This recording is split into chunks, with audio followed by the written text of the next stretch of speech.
Hi అండి, నమస్తే. నేను మీ Narayani. Welcome back to my channel. It's my dream by Narayani. ఈ వీడియోలో నేను ప్రిన్స్ కట్ బ్లౌజ్ని ఏ విధంగా స్టిచ్ చేస్తానో మీతో షేర్ చేసుకోబోతున్నాను. నేను స్టిచ్ చేయబోయే బ్లౌజ్ లైనింగ్గా కాటన్ ఫ్యాబ్రిక్ని అయితే తీసుకున్నాను. కాటన్ లైనింగ్ ఏంటంటే 2-3 వాషెస్ తర్వాత షింక్ అవుతుంది. అందుకోసం అని చెప్పేసి ముందుగానే వాటర్లో తడిపి ఆరిన తర్వాతనే మార్కింగ్ అనేది స్టార్ట్ చేశాను. ఇక్కడ నేను బ్యాక్ పార్ట్ కోసం మార్కింగ్ చేసుకుంటున్నాను. టోటల్ లెంత్ వచ్చేసి 14 ఇంచెస్ అండ్ నెక్ విడ్త్ వచ్చేసి 2.5 inch and shoulder width 2.5 inch అయితే మార్క్ చేసుకున్నాను. ఇక నెక్ డీప్ వచ్చేసి 9.5 ఇంచెస్కి మార్క్ చేసుకున్నానండి. నెక్ డీప్ అనేది మనకు హైట్ని బట్టి మనం చూసుకోవాలి. కొంతమందికి నెక్ డీప్గా ఉంటేనే ఇష్టపడతారు. సో అలాంటి వాళ్ళు 2.5 ఇంచెస్ కూడాను మార్క్ చేసుకోవచ్చు. నెక్స్ట్ చంకలోతు 5.5 ఇంచెస్కి మార్క్ చేశాను. 6 వరకు కూడాను మార్క్ చేసుకోవచ్చు హైట్ని బట్టి. బ్యాక్ నెక్ అంతా కూడాను నార్మల్ బ్లౌజెస్కి మనం ఏ విధంగా మార్కింగ్ చేసుకుంటానో అదే విధంగా మార్క్ చేసుకోవచ్చు అండి. ఈ ప్రిన్స్ కట్ అయినప్పటికి కూడాను నేను ఇక్కడ ఫ్రంట్ ఓపెన్ పెడుతున్నానండి. అందుకని చెప్పేసి బ్యాక్ నెక్ ఈ విధంగా మార్క్ చేసుకుంటున్నాను. నెక్స్ట్ చెస్ట్ లూజ్ మార్క్ చేసుకుందాం.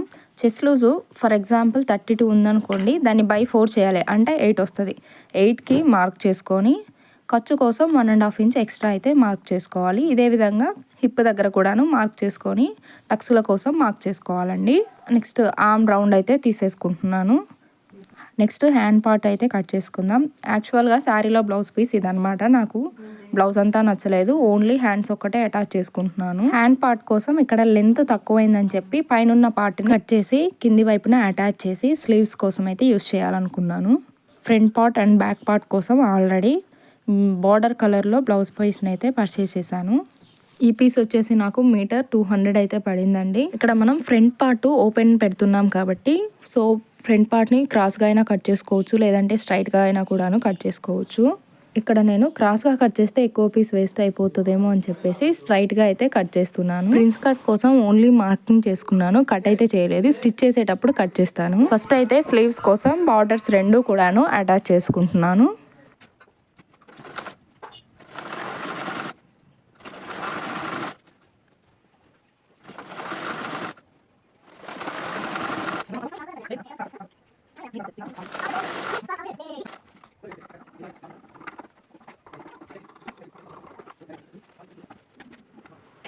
నెక్స్ట్ ఫ్రంట్ పార్ట్ అయితే స్టిచ్ చేసుకుందాం. దీనికోసం ప్రిన్స్ కట్ మార్కింగ్ మనకి ఒక సైడ్ పార్ట్కే ఉంటుంది.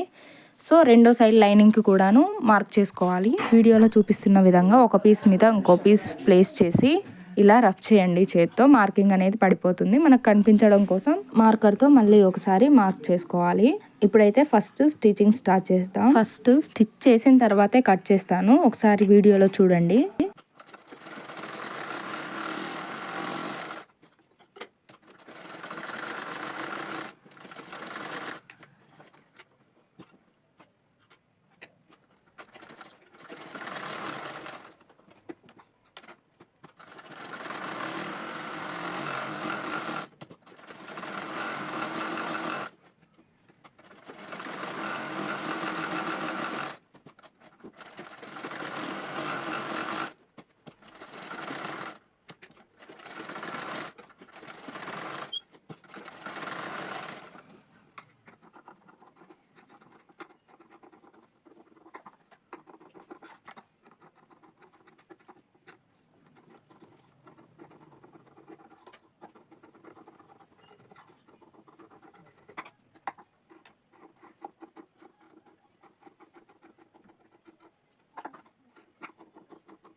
చూసారా, ఈ విధంగా స్టిచ్ చేసుకున్నట్లయితే ఈజీగా అయిపోతుంది.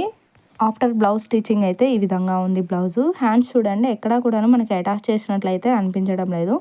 ఇక్కడ బ్లౌజ్ ప్లెయిన్గా ఉందని చెప్పేసి బీడ్స్ అయితే స్టిచ్ చేసుకుంటున్నాను నేను. దీనికోసం నేను ఇక్కడ మీడియం సైజ్ షుగర్ బీడ్స్ని అయితే యూజ్ చేస్తున్నాను. దీనికోసం నేను ముందుగా ఒక పొర దారంని సూదిలోనికి ఎక్కించుకొని ముడి వేశాను. సో 2 పొరలు అయింది. ఇలా 2 పొరలు ఎక్కించుకోవడం ద్వారా మనకి దారం అనేది స్ట్రాంగ్గా ఉంటుంది, త్వరగా తెగిపోకుండా. ఈ పూసల్ని 3ని ఒకే చోటే ట్రయాంగిల్ లాగా అయితే స్టిచ్ చేసుకుంటున్నాను. ఇదే విధంగా back neck and front neck మొత్తం కూడాను డిజైన్ చేసుకున్నాను. డిజైన్ చేసుకున్న తర్వాత ఓవరాల్గా చూస్తే సింపుల్గా బ్యూటిఫుల్గా అండ్ నీట్గా అనిపించిందండి బ్లౌజ్. చూడటానికి మరి అంత హెవీగా లేదు, అలాగని మరి ప్లెయిన్గా కాకుండా గుడ్ లుకింగ్గా అయితే ఉంది.